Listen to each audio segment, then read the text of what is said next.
Mrs. Claus must have made the cocoa this year. The Wrestling Life. Play the music. Okay, one more Christmas song.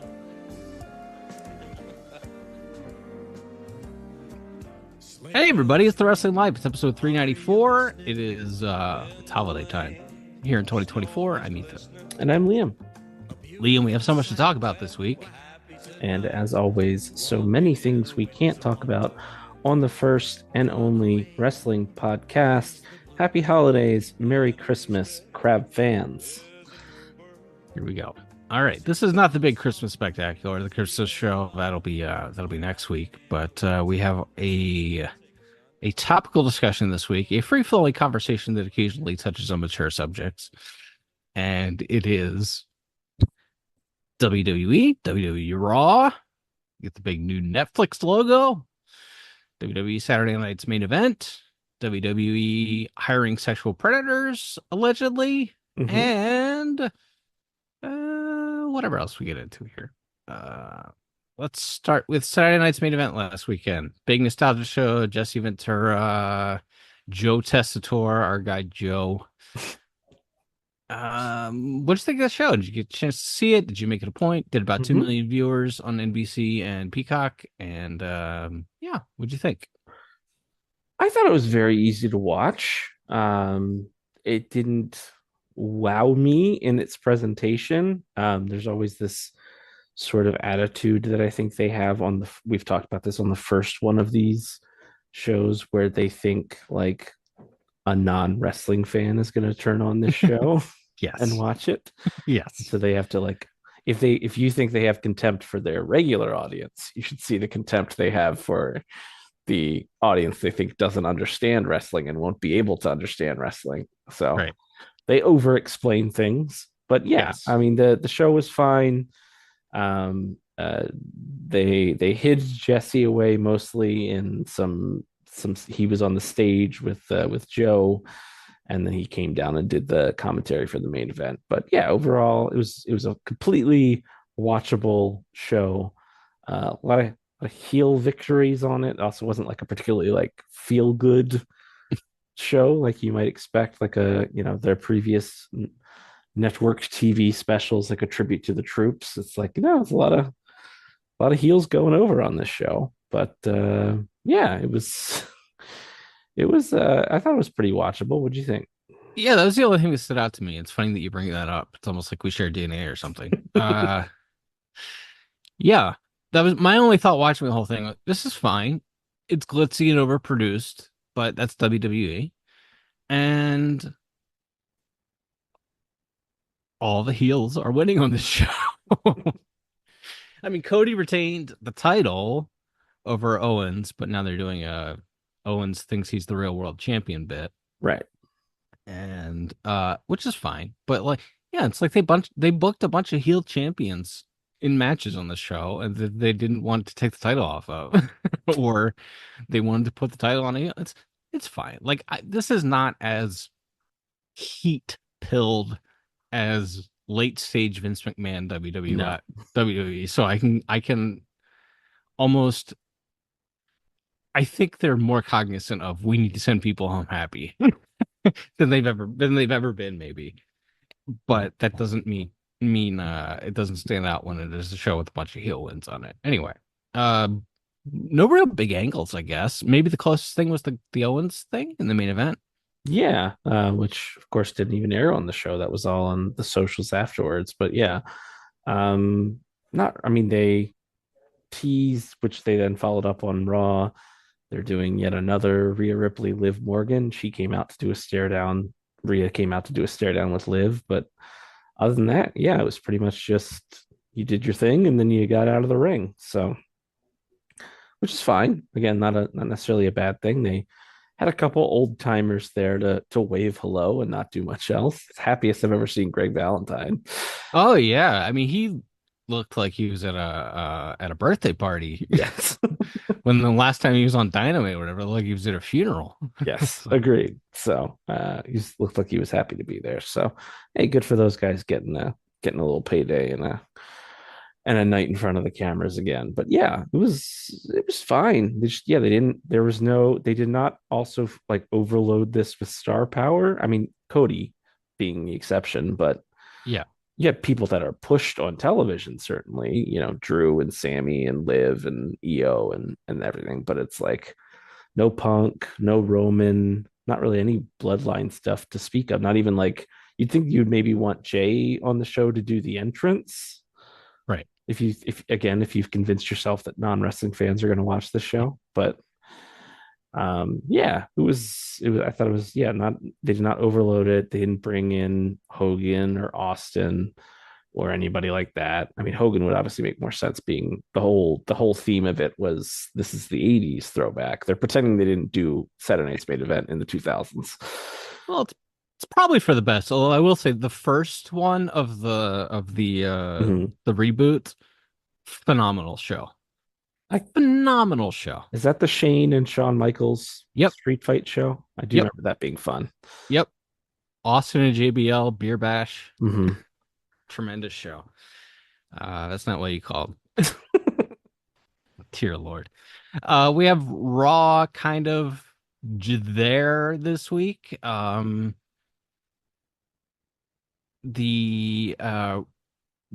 War Raiders won the tag team titles, so good for them. And Zoe Stark has moved on to the Intercontinental Championship tournament semifinals, and then it's just a lot of loading stuff up for the Netflix premiere. We're finally getting Seth versus Punk on the Netflix show, the first show of January, and looks like Penta El Zero Miedo is showing up on that show as well after a vignette aired for him on Raw. But next week's Raw is taped, so it's a lot of holding pattern until the big Netflix show, I think. Anything stand out to you from Raw this week? Yeah, not really. It felt like they even kind of I mean, there were some little teases. Obviously, like you said, they made some things official for the Netflix debut. They're really teasing like Drew and Seth forming an alliance because they're the only two guys that remember that Roman Reigns is a heel. Yes. Which is actually a pretty good. I mean, as far as justifications for heel turns go, that's pretty good. Yeah.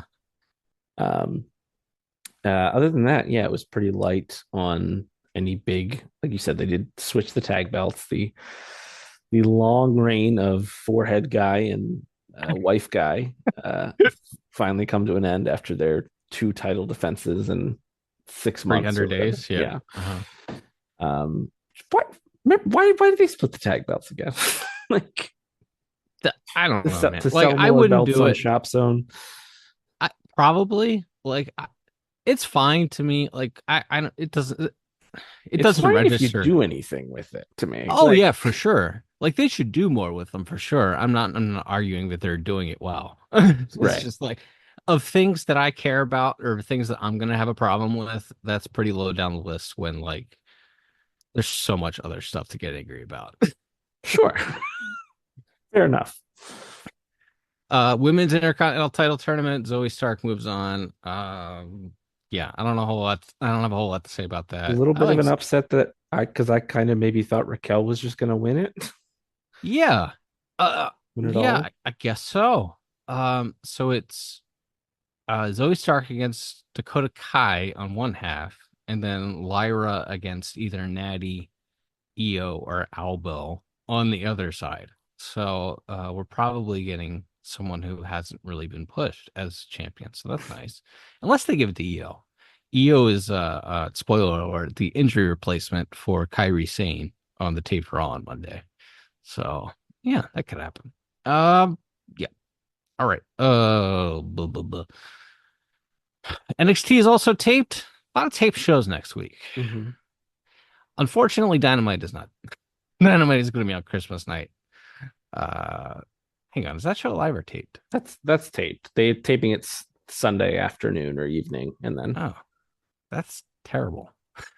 Oh, it's awful. Part of their Manhattan Center / right, ballroom weekend. It's the ROH show Friday, the live Collision Saturday, and then then they're taping the Dynamite on the Sunday. Yes. Thank you for being more in tune with what's going on in my job than I am. That's fantastic. To be fair, you Uh, didn't. You were in the arena, as we'll get to in a moment here, so you didn't see them run it down on TV where they explain that's what they were doing. it's true, but like I should know. Like there's 900 things going on, but I should definitely know. Yeah. So a lot of tape shows. We've already talked about that. NXT. Trick Williams kept the title this week, and Sean Round ran back two of his old angles in one show. I saw. yeah, the Lost My Smile, and then the double pin from '02 or whatever year that '03 with Triple Mhm. H. Yeah. Is that match the only good match Sean and Triple H ever had together? No, the SummerSlam match is good too. Yeah.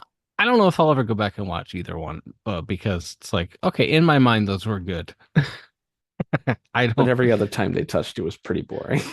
Oh, it was bad. The Hell in a Cell? With Oh, Bad Blood? still Oh, going on, I'm pretty sure. one of the worst matches I ever saw. Yeah. All All right. his white boots. We've covered WWE here. Oh, I did just the last WWE item I did want to bring up. The Miz is wrestling Dexter Loomis on Raw. I'm going to sue the WWE. Why? Why would you? Uh, why would you book yourself into that corner? Didn't they do that? Wasn't that a feud? Wasn't that when Dexter first came back? Didn't he stalk Yes, the Miz for like 2 years? yes. They're This doing is it again. this is a long-standing feud. Yes, God, we're going back to unreal. everyone should be in jail. Mhm. Well, a lot of WWE news this week. None of it good. Yeah. Out of the ring, that is, or away from the shows. Um, so Lee Fitting is their big new executive producer of their television. He came to WWE after a long run at ESPN and over 25 years. And he was kind of a wonder kid there. And then they put him in charge of College Game Day, which is their Saturday college football pregame show with just Prince money. Mhm. Right. It's like one of the more successful ESPN shows of all time. It's up Oh there yeah. with like Sports Center and what, pardon the interruption, whatever. He was the guy that was the showrunner for College Game Day for 20 years, right? So Mhm. turns out ESPN fired him because of alleged misconduct for that includes in 2012, while around employees, he commented on a non-employee's ability to chug beer and opined she would be good at. Mhm. In 2014, he denied that, by the way. In 2014, he offered up his lap for a woman to sit in after there were no remaining chairs in a production meeting. He denied this happening. He sent a text to a female employee in 2018 that read, "You look hot." Jeez. Like, dude, I, and if I talked about any coworkers the way that anyone talked about their coworkers in this Uh-huh. story, I'd be fired from like a minimum wage job, Yeah.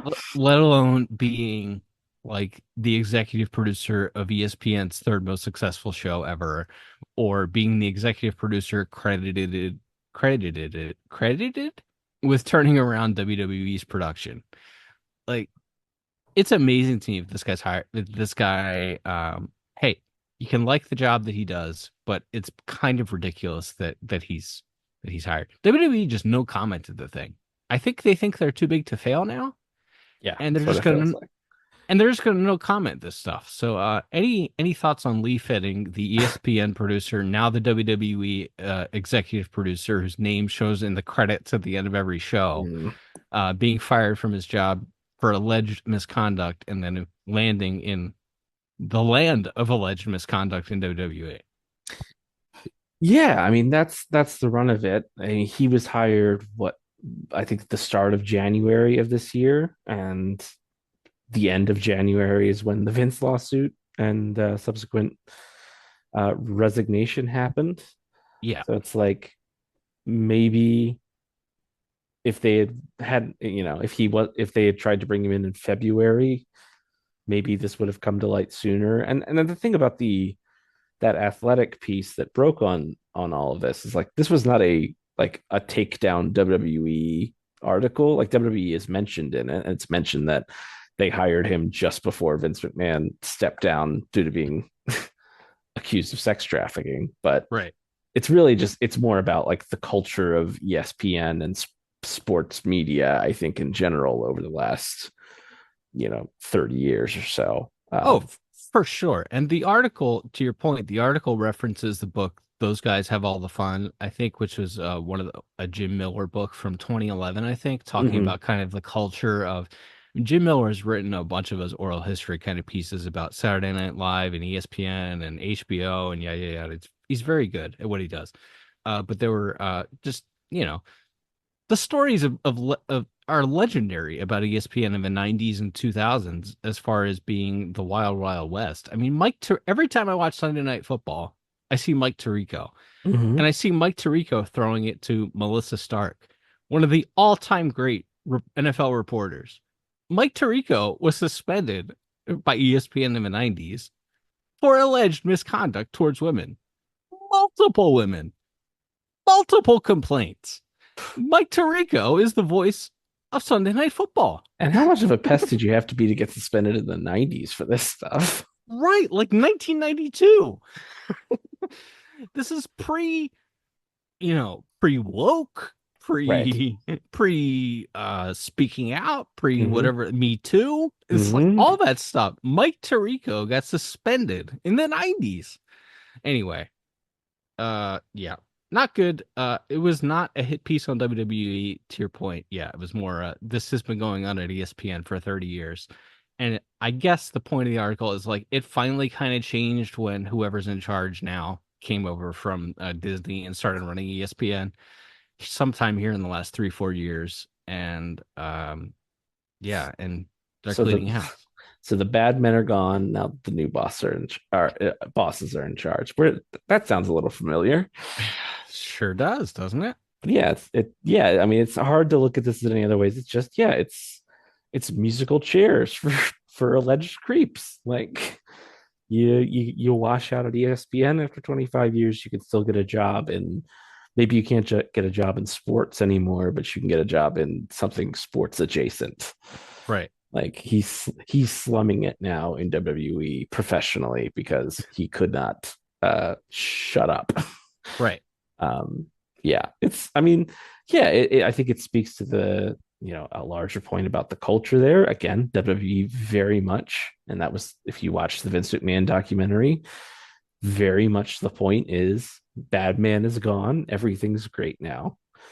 And it's like, no, there's still people that are very willing to turn a blind eye. I find it hard to believe that he was not asked, why did you leave ESPN in his right. In his interview when he got hired for this company. I find it hard to believe, like, companies like WWE don't want to be blindsided by something like this. So right, unless, and like you said, they just said they issued a flat no comment. And I don't know. I don't know that if his name wasn't appearing at the end of every Raw and SmackDown now, I don't even know that it would have been in that much of a blip for like your rank and file internet wrestling fans this week. But yeah, I don't know. He's the guy who came in, like you said, overhauled production. He replaced Kevin Dunn. It's just like it's a revolving door for not great people, and it's doesn't speak well of the corporate culture or the general culture of the television production side of the company that they would bring this guy in the midst of Vince McMahon being ousted for similar things. But then you think about, and I've brought this up before, I'm sure a lot of people have, TKO, their parent company, who also owns UFC, guy who runs UFC slapped his wife in front of the entire world, and nothing happened to him. Nope. That's not an allegation. It happened. So I think they feel pretty spoke at the Republican National Convention this year. Right.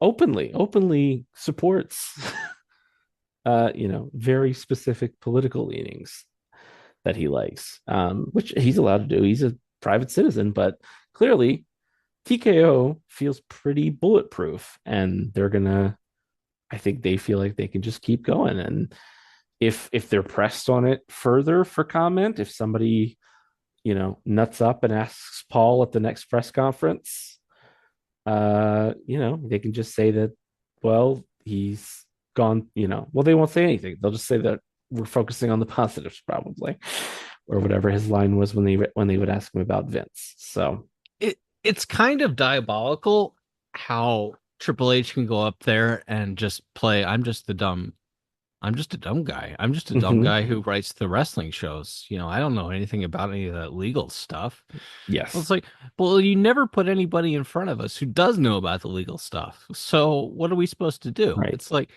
no, it's not really appropriate, in my humble opinion, to ask Triple H. Mm, On the other hand, he's the only representative of the company that's addressing the public.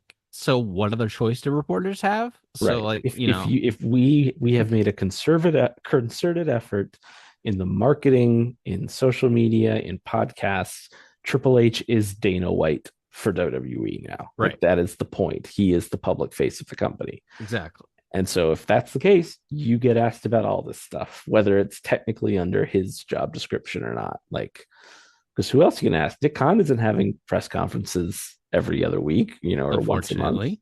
Yes, that would be wonderful, but for different reasons, perhaps. Yeah. I mean, you can contact WWE PR and get Chris Legentiel on the line. I'm sure he'll spin you a yarn, but if the only chance to ask someone a question that they don't have an already prepared answer for is asking the public face Paul Levesque when he's at one of these press deals. So, like, yeah, it's not a perfect situation. It's just like you said, there's nobody else to ask because nobody else makes themselves available to the press except in very controlled environments. Yeah. Only other WWE thing I want to bring up here. So WrestleVotes, their batting average is okay. Their Twitter account that predicts things. I don't know. Mm-hmm. WrestleVotes. They say the WWE's talked about introducing a tribal chief championship belt for Roman Reigns and Solo Sikoa to fight over. Any thoughts on this? Uh, well, you see, then everybody's happy. Cody has a belt. Kevin has a belt. Dwayne has a belt. And Roman will have a belt. Let's just have more belts. Well, you know what this feels like? It feels like the most online man of all time, Triple H, is seeing people poke fun at the idea of Roman and Solo wrestling over a necklace. Yeah. So he's like, "Oh, okay, you don't like the necklace? All right, I've got the perfect idea. We'll just give him another big gold belt to fight over instead, because that's cooler. That's more epic and important and cinema than fighting over the necklace." Sure, why not? And it's harder to brand those necklaces to sell them on WWE Shop, I imagine. You can't put a giant WWE logo on the Umfala. Right. You probably could actually. You Yeah, probably you put a put one on medallion each little feed if you want to. Yeah. All right. AEW. You ready to talk about AEW stuff? Let's get started. All right. Well, they have a pay-per-view coming up next weekend. They have a Ring of Honor pay-per-view coming up this weekend with the King of New York, Chris Jericho, against Matt Cardona. A Cardona guy. What do you think of the build to this Jericho Ring of Honor Matt Cardona match? I think they've done the best they could. Um, it's weird because Cardona's a heel on the indies. Yeah. Now he's like the babyface hero coming in to defend New York, I guess.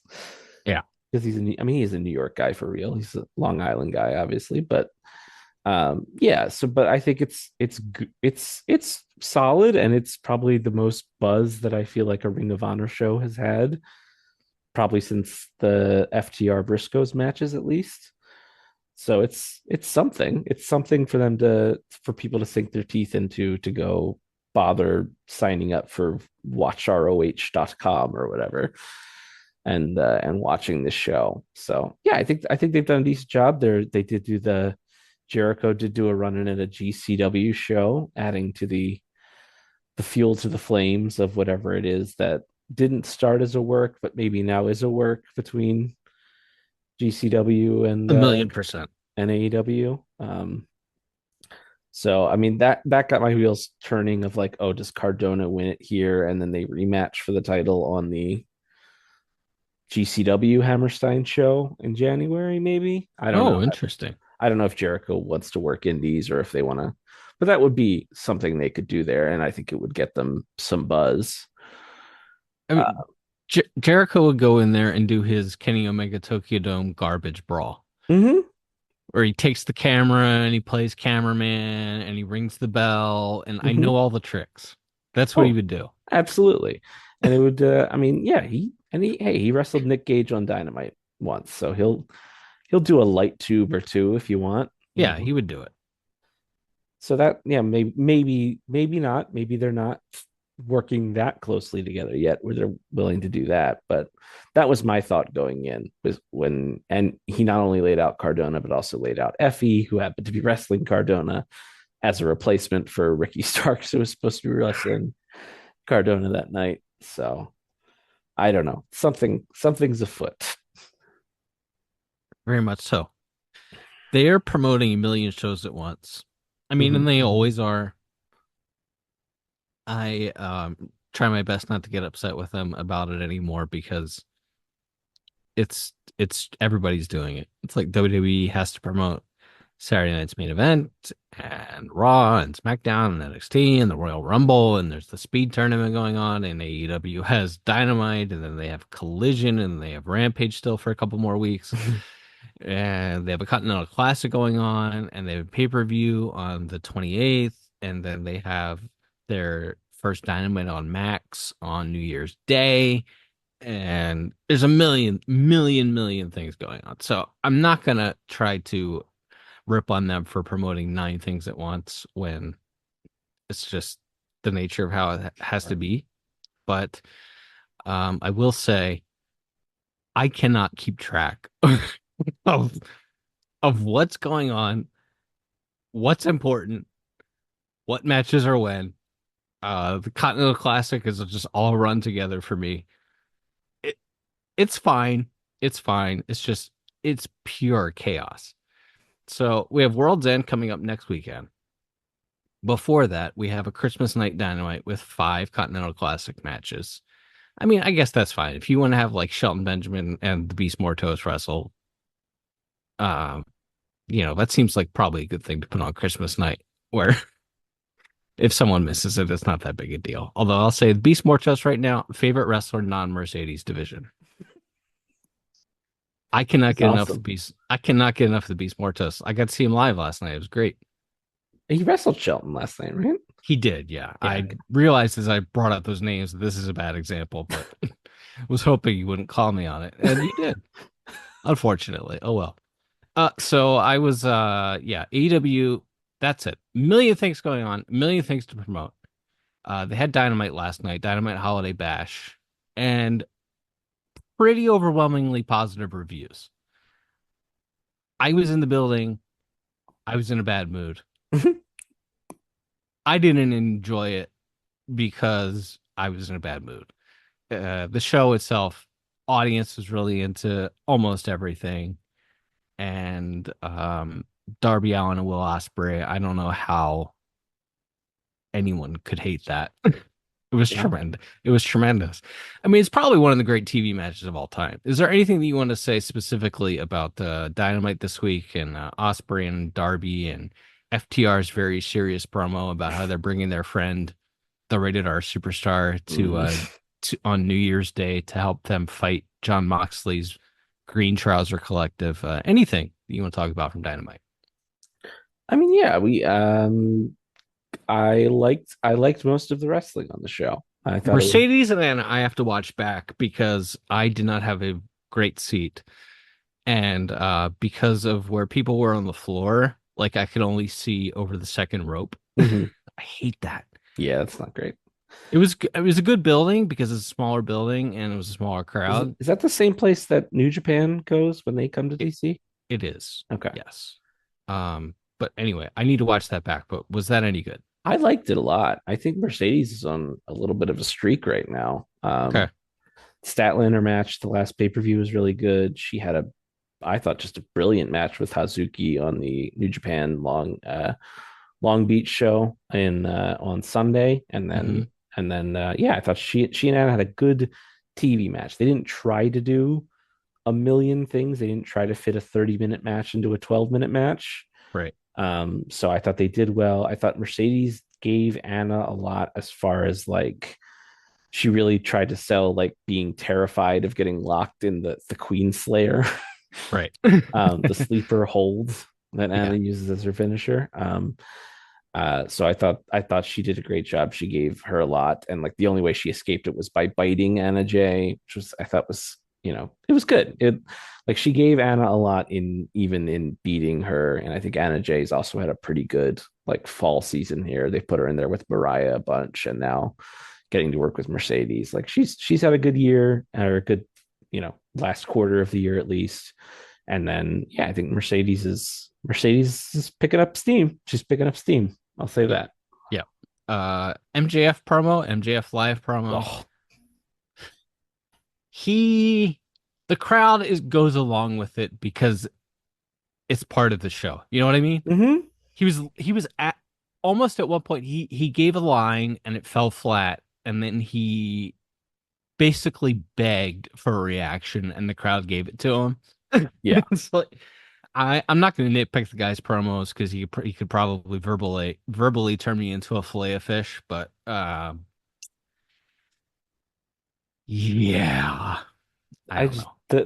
the Photoshop of skinnier Adam Cole with yellow skin. Like I know a lot of people talk about Adam Cole being skinny and Yeah, his spray tan being bad since he's been back, and those yeah, things are not untrue.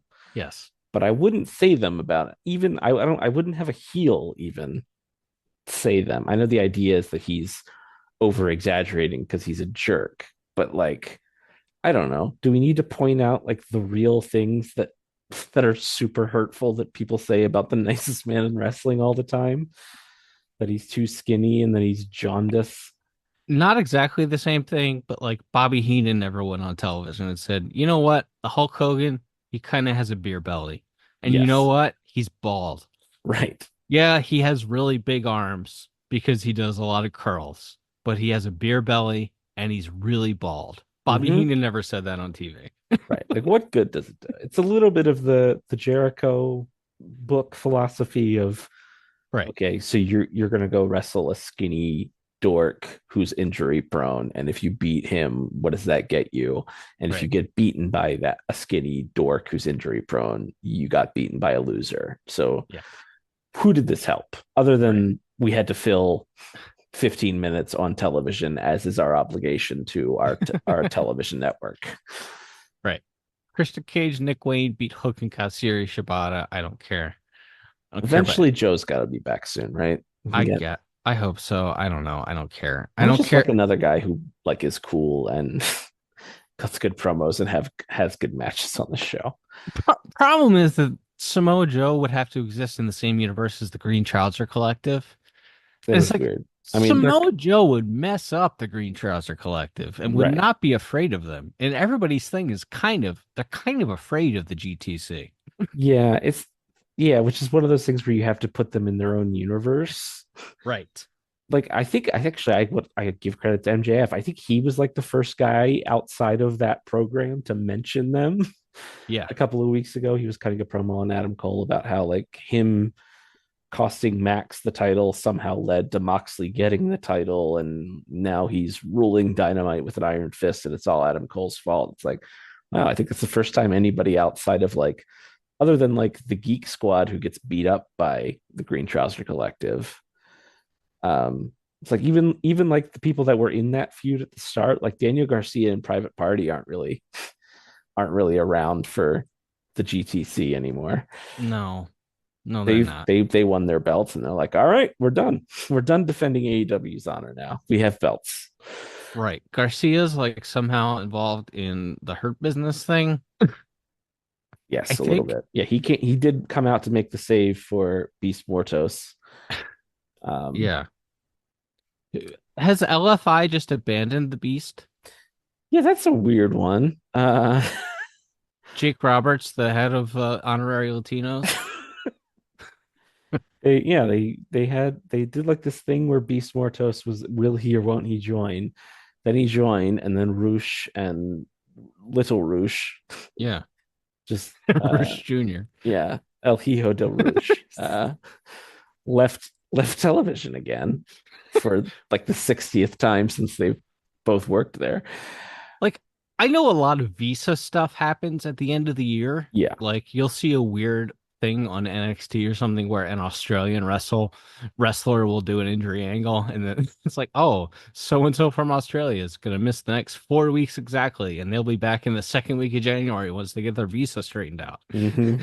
So I don't know if that's what it is with Roosh and Drilistico and a lot of those guys, but yeah, this is like the LFI specifically. This is like the third time this year.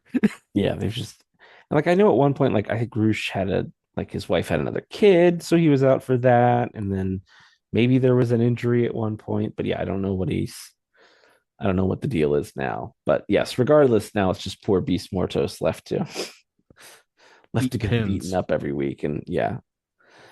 But yeah, I so that's the problem. Like Swerve is on this show and he's feuding with Lashley. Like, I mean, honestly, like Lashley and MVP's crew should be like trying to check Moxley's crew. Like they're on the same turf, aren't they? Right, you would think. So like all of these different like strong heel factions that are sitting around just like don't address each other. No. It's like at least like when they started to pick up steam, the elite just kind of all ran away. Yes. Um, like they made a point of showing the Bucks lost the tag belts and then just literally said we're going home. Yes. Like at least they got rid of one heel faction there. But it's like yeah, you still have like two or three more that you've introduced since. And none of them really acknowledge each other, which is weird because they're all like trying to do the same thing where they take over and beat up everybody that they feel like beating up. And yeah, there should probably be some crossover or conflict at some point. Yeah, and if you look, I understand you're trying to sell a pay-per-view, you don't want to muddy the water before you get there, or you're trying to sell this FTR versus Moxley's guys match for January 1st. You don't want to muddy the water. But everyone can acknowledge one another without muddying the water. Anyway, that's all I'm Agreed. trying to say. Yeah. There was a Kenny Omega video package on Dynamite last night. He's coming back to this company. He's already been announced for New Japan's Wrestle Dynasty show on January 5th, though. So, or is it Wrestle Kingdom? I think he's the Wrestle Dynasty show. Yeah, it's Wrestle The 5th. Dynasty. It's the 1-5. Yeah. So Omega's coming back. AEW finally realized this and just kind of out of nowhere, one of the founders of the company is coming back and they just drop it. I don't know, in the middle of the show on the week before Christmas. I don't know. Felt a little anticlimactic to me, but whatever. Yeah, it felt like a last minute thing. Like it feels like someone finally noticed, oh, we're gonna let one of our biggest stars ever make his triumphant return to television after a year on somebody else's show. I know Yeah. it's a joint show technically, but it's New Japan's show. Right. Um, so yeah, I mean, World's End, he when last we saw him, he was getting beaten up by Jungle Jack Perry and Okada. So he could, I mean, if Okada retains the Continental title, that could be a spot for him to come out at World's End and lay out Okada. And you set that up as a program. I don't know if I would tempt fate by trying to reignite like the most famous series of matches of the last 10 years. Yeah. But I guess you kind of gotta do it. And that's the bigger match to do compared to doing, I mean, I guess Kenny could run through Jungle Jack on TV before he wrestles Okada in February or March or whatever the next pay-per-view after this would be. my only problem with that, and obviously they're going to do Omega and Okada, and obviously they should do Omega and Okada, and yada yada yada. It's all as you just laid out. However, they have a way of making every match feel incredibly small somehow. True. In my humble The opinion. longer they have to build something, the less important it generally feels. So it's like, okay, so if they put Omega and Okada on Revolution or whatever, it's like, okay, like those guys wrestling in front of 6,000 people in Greensboro or whatever. I mean, they might do better since they sold the place out last year, but or yeah. Anyway, I don't know. Feels like I have to come back to me, but whatever. That's fine. Bandito's also coming back soon. We know that. Mariah May, it looks like Thunder Rosa's maybe getting a shot next in a street fight at World's End. That is correct. And non-timeless Tony Storm is back. What do you think of the shtick she's doing with RJ City here? So they're doing a thing where she is going through the different iterations of her character that she's played over the years, but doesn't acknowledge the timeless. No, and she doesn't acknowledge that she doesn't acknowledge like rock star Tony Storm's previous run in AEW either. She's pretending she's like a fresh-faced rookie. Yes. I don't know. I mean, she's very entertaining. It's interesting. I will say the thing that sticks out to me the most about it is that she has never been this confident while dressed like that before. 1,000%. Like she's so like comfortable in front of the camera and talking in a way that she never was when she was doing this character for real, either in WWE or for the first year she was in AEW. 4,000,000%. So that's kind of a funny idea. And then, yeah, I mean, as far as the idea, like, I guess there's intrigue. My feeling is that eventually this road leads us to the Australia show in February and Tony winning the title back at that show, probably in some kind of stip match. So I guess you get to play with, is it a ruse? Has she actually lost her mind? Both? Is it a Three Faces of Foley thing and she's going to alternate between Rockstar Tony and Timeless? And oh, that's interesting. I didn't think of a Mick Foley angle on this. Let's get Mick involved with the women. Yeah. Well, we know he'll be very interested. I'm sure he'd love to give us input if he was asked.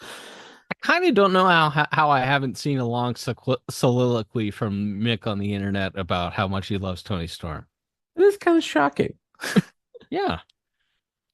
Yeah. But anyway.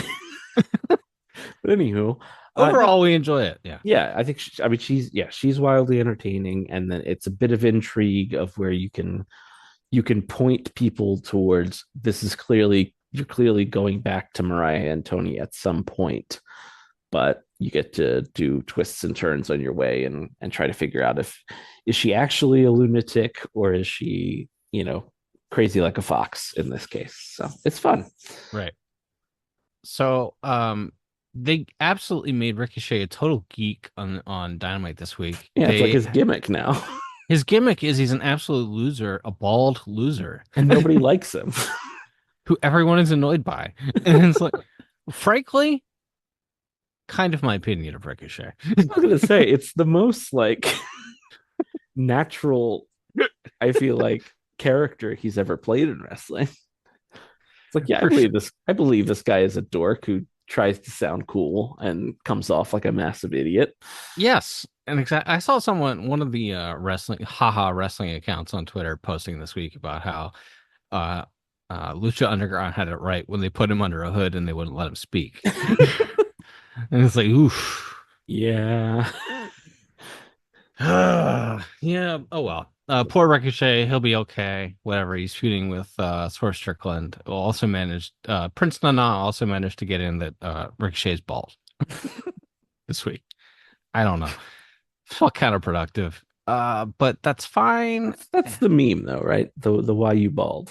Yeah, exactly. It's Ricochet lore. That's true. And then the Dynamite this week was headlined by the Green Trouser Collective. This is such an Armageddon 2004 main event. So the pay-per-view main event is Moxley against Orange. Please help me out. Jay White and Hangman. Right. The three that they faced in the correct, at the show you were at 2 days ago. Right. So, dude, my brain is like peanut butter and jelly right now. It's like a the consistency of a peanut butter and jelly sandwich. I'm so burnt out. I bet. It's like complaining about working in wrestling is like the dumbest thing you could do.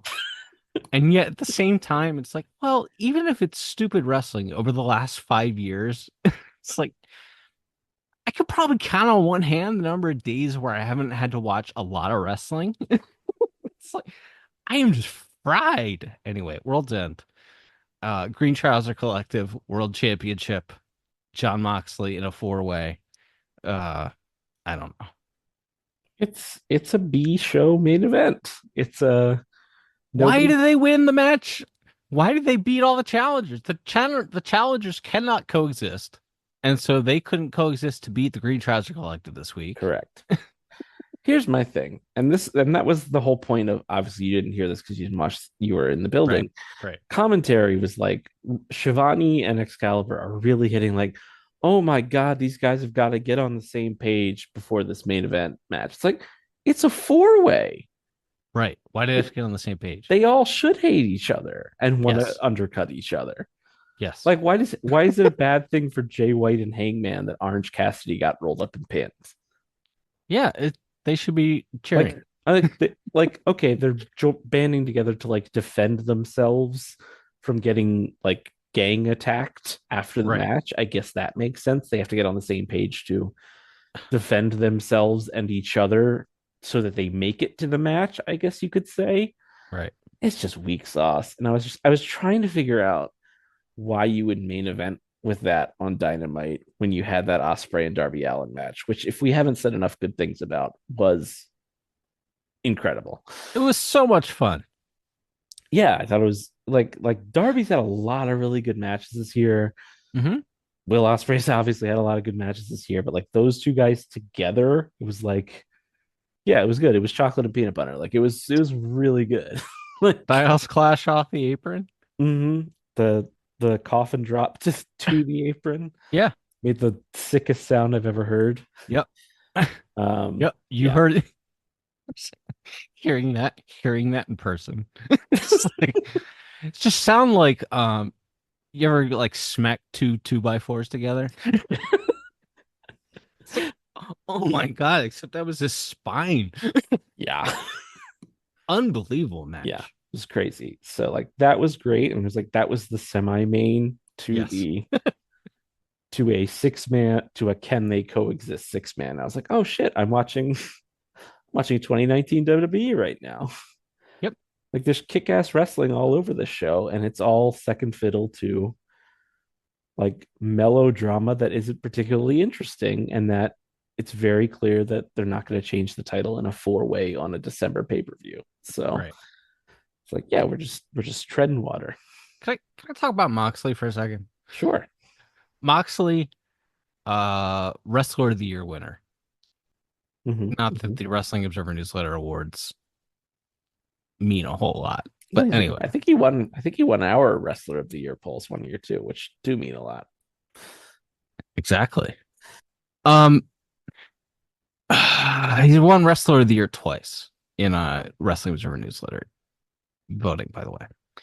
I have tremendous respect for the guy. It is very clear to me that his attitude is me ahead of everyone else. Traditionally, a very correct attitude to have in the wrestling business. Mm-hmm.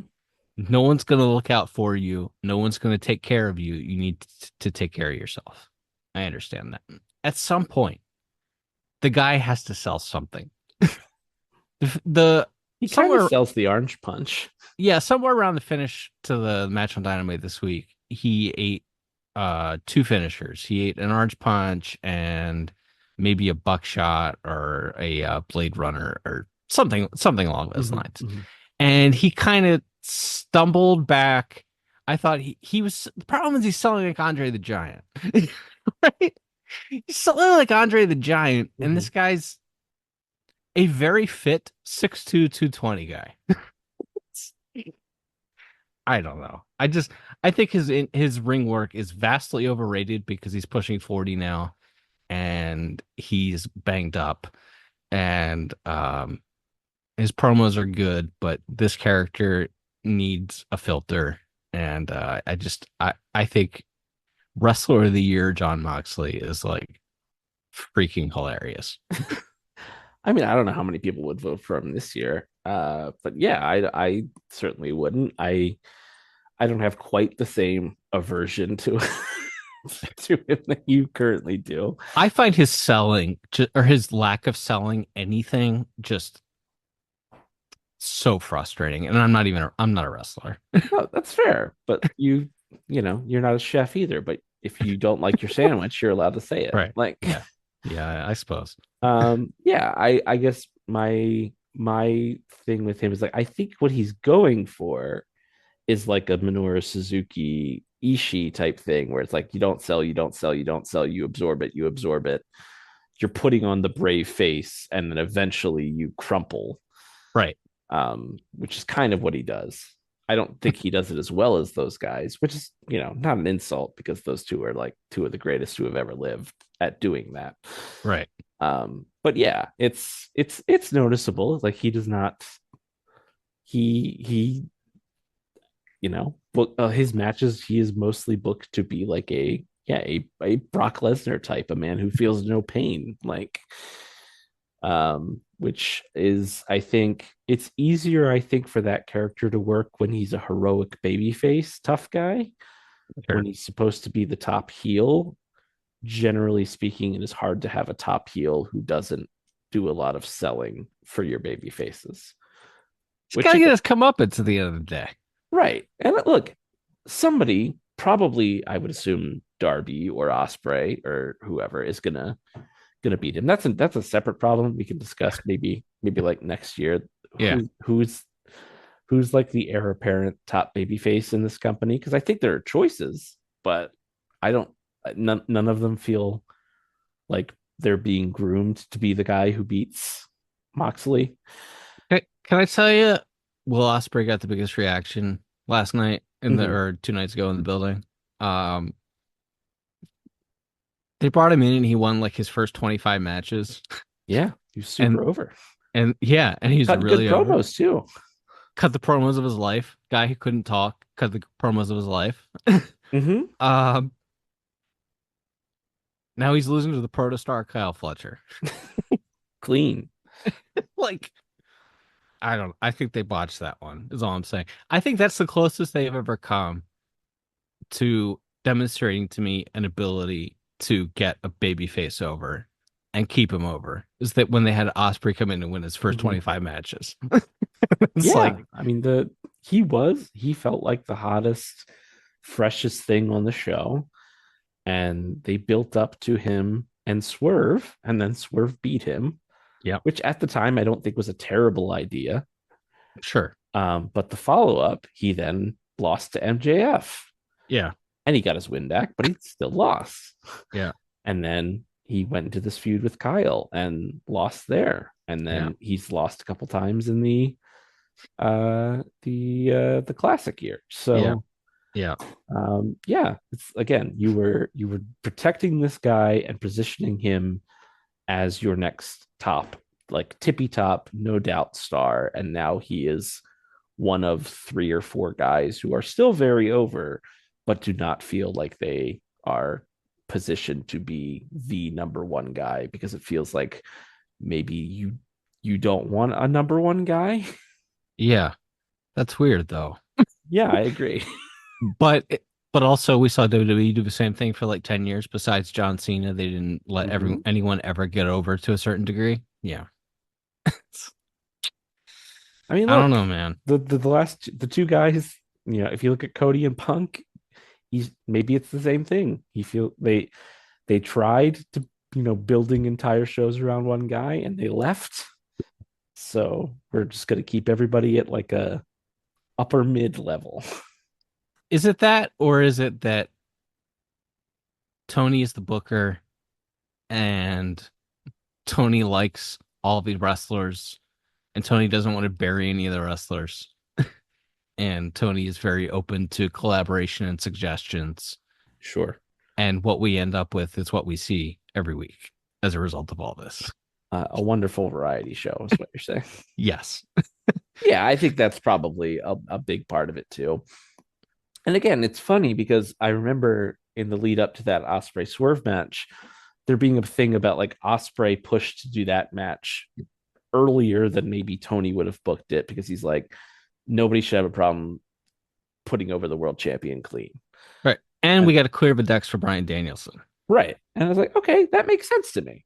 Sure. And it's not a wrong philosophy, but like they should apply that philosophy more often, I guess is what I'm saying. Like, if you have a problem putting over Swerve Strickland clean or Will Ospreay clean, yeah, because they're being positioned to be the top babyface in the company for the next year or 5 years or whatever, maybe wrestling isn't for you. Like, right. If you're not willing to put over a guy who's on the come up, and then maybe in a year you'll be on the come up and that guy can put you over then. Like, right. I understand, like you said, at the end of the day, maybe the most successful people in this business are always the guys who say, no, I don't want to do that. Right. Me first, then we'll figure everything else out. Right. But as a result, you do end up with a little bit of parody booking parody, I think. Yeah. So, yeah. Parity. Yes. That parody. Mm-hmm, mm-hmm. They sat me right next to the entrance for the Green Trouser Collective last night, or Wednesday night. I got to see Claudio Castagnoli. I was about 3 feet away from Claudio. You see Claudio that close, mm-hmm. and you realize why every old timer like Steve Austin or people of that ilk are like, how in the hell did Vince McMahon never push this guy? It's like, he's tall. He's chiseled out of granite. Mm-hmm. An extremely impressive human being. Again, I feel I've said too much. Moxley is in such ridiculous shape, too. Moxley's in ridiculously good shape. So funny, because he's never been a body guy. Not primarily, no. Like, I think, no. I feel like when he first came into AEW, he was a little cut up. Yeah. And maybe when he had like an injury layoff in WWE and came back that one time. Yeah. Before he did the turn on Seth, he was suddenly a lot bigger, but yeah, he's on another level right now. A total business level. Yeah. Unreal. All right. Anything else you want to get into here, brother, before we get out of here? No, I think that about covers it. All right. Also, I want to say happy birthday to Trish Stratus. Mm-hmm, mm-hmm, mm-hmm. And Steve Austin. Until next time, I'm Ethan. I'm Liam. We'll be back soon with more stories from the wrestling life. Bye-bye.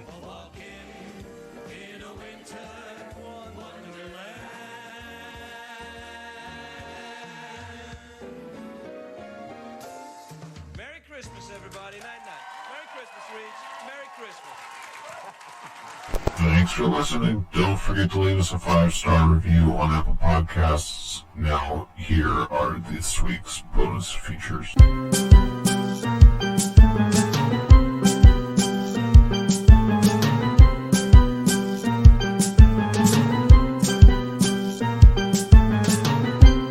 Wait a minute. Shania Twain recently announced a show near you. Wait a minute. I think I got served that ad. I assume from just years of talking to you, but must be Hershey, Pennsylvania. It's not really that near me. No DC or Philly. I feel like she's not really doing. I mean, she did a full-scale world tour, and then she did a Vegas residency, and now she's just doing like a few festivals next summer to kind of wrap up this cycle, if you will, before the next album. New album, pretty shite, to be honest. couple good ones, but a lot of shite. Did you see similarly on girl singers that you've liked or used to like, at least for my entire life? Yeah, Sixpence None the Richer has like new music out. The original lineup.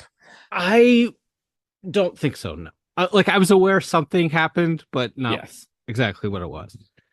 So that's cool.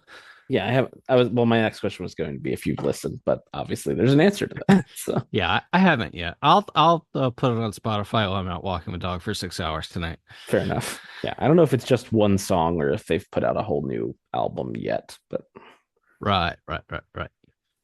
Without question, like the best value of all the 6 million subscriptions we all have. mm-hmm.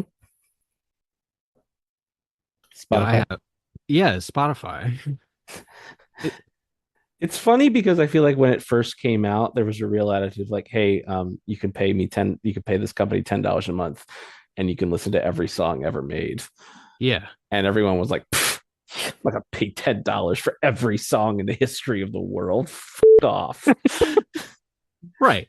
And look, there's still something to, owning your own physical media or whatever, Sure. and yada yada yada. Yeah, if But you're into vinyl or something and you have like a collection, that makes sense. But yeah, I collect vinyl. I've Mhm. never listened to vinyl. I have a record player sitting on the shelf that I just haven't plugged in yet. Mhm.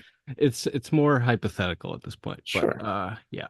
What else was I gonna say? Yeah, so it's like I don't know what it's up to now. It's probably like 17.99 or whatever it is, but it's Right. like me and Nana both unlimited everything. Yeah. Still pretty good deal. Yeah, I'll take it. I will take it. Worst value in all the subscriptions, Audible, because it's $15 a month and I will listen to an audiobook. You get one free audiobook a month Mhm. for that 15.99. It could be anything, any new book, whatever. It's like I'll listen to one and then it's like, okay, well, there's nothing really I'm that interested in here right now. And then before I know it, 9 more months have passed and I've been charged, $135. And it's like, you have 9 credits for free audiobooks. It's like, okay, but what? What am I going to listen to for nine? And then I pause it and then start over again when I catch up. It's great. That's not what you call it. Not, but it's good. It's good fluff for the pod. Sure. Maybe can we put in the fluff part where Mhm. am where I lose my as a security guard making $15 an hour. Of course. So I go to the show last night. It's fucking horrible. It's horrible getting to DC. Yes. 1 hour drive took 2 hours because of traffic and it was raining and somehow the Baltimore Washington Parkway, which is 2 lanes each way, Mhm. is still like the best way to get to Washington D.C. from Baltimore somehow. And it's like I I wouldn't wish that on anybody. Mhm. Took 2 hours. I get to the building. I pick up my ticket. I go to the door and they're like, "What the heck are you doing? You can't come in here with that." And I'm like, "Yes, I can because I have this media ticket." And the first people are like, "All right, whatever." And then the second people are like, "You can't come in here with that." And then eventually we negotiate down to you can bring in your tablet, cannot bring in the cloth carrying bag that it comes in. It's a cloth tote bag, the kind that you get for free when you donate to PBS. That kind. Mhm. She's like, it's too big. It doesn't fit. It has to be like a small clutch purse, 4x4 or whatever. And then I'm like, fold it up so it's 4x4 because we're really going full stupid argument mode at this point. Everyone has dug in on their very stupid points in this very stupid argument. Sure. So Sure. I fold up the cloth bag. And I'm like, look, it fits. And they say, no, it's only small now because you made it small. You still can't bring it in. So I threw it. I threw it in the direction of a trash can, but not near a trash can per se. Uh-huh. And they're like, you need to go pick that up. I'm like, I'll pick it up later. I'm already late. Can we please expedite whatever this is so that I can go inside?